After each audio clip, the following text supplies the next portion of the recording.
friends, it's Mrs. Paton and I am here with your Sunday school lesson for the week.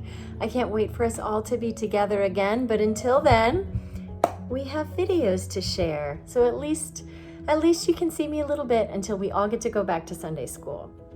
So this week, I have a really fun story about our friend Gideon.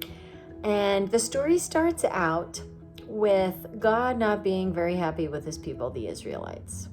So if you remember, the Israelites are the folks that they're God's people that Moses led out of Egypt and rescued from the Pharaoh by parting the Red Seas so that they were able to escape. Well, hundreds of years later, a lot of time has passed, and unfortunately, the Israelites weren't really doing what they were supposed to be doing.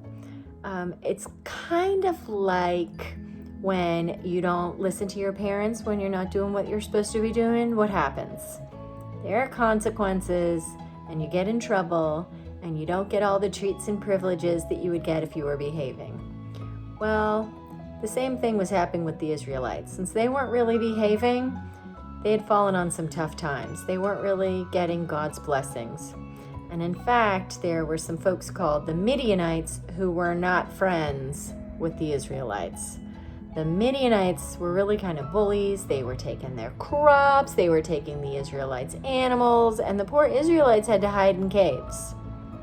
So finally, the Israelites called out to God for help, and God heard their cry, like he always does, and he had a plan.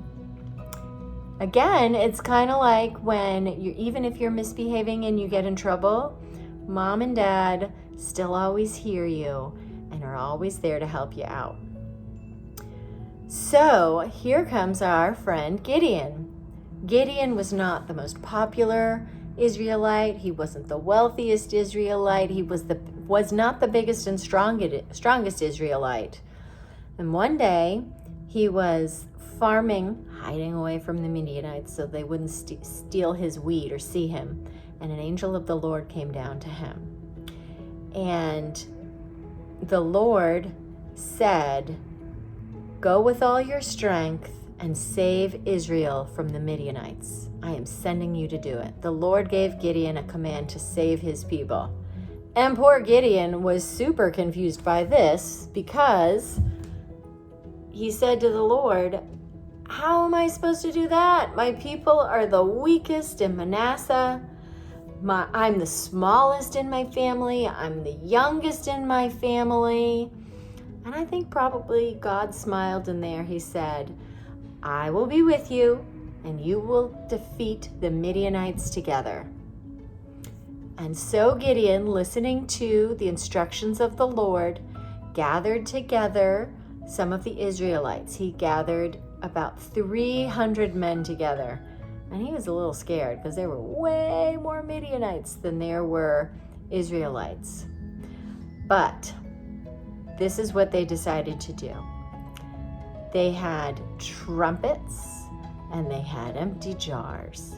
And Gideon, knowing that the Lord was behind him and the Lord was sending this little guy to do this big job, Gideon divided the men into 3 groups with their trumpets and empty jars which had torches inside of them, and they surrounded the Midianites.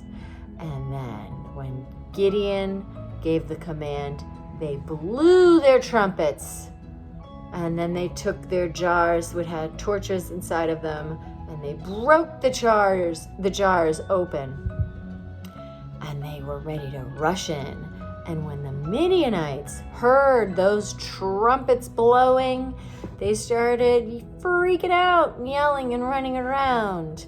And the Lord caused them to turn on each other, if you can believe it. So the Midianites were defeated by this little guy Gideon. And why? Because the Israelites prayed to the Lord for help. And the Lord chose an unlikely little fella, but he knew he could do the job. The Lord knew that Gideon could get it done and to lead his people. And so he did. So what do you guys think about that?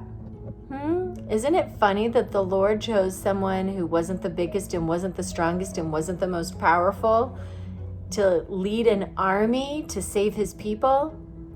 But he was the one that God knew would get the job done. Something to think about.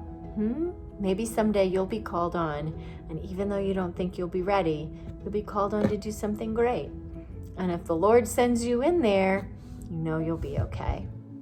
All right, wee ones, I can't wait to see you all again soon. Be well and be blessed. Bye.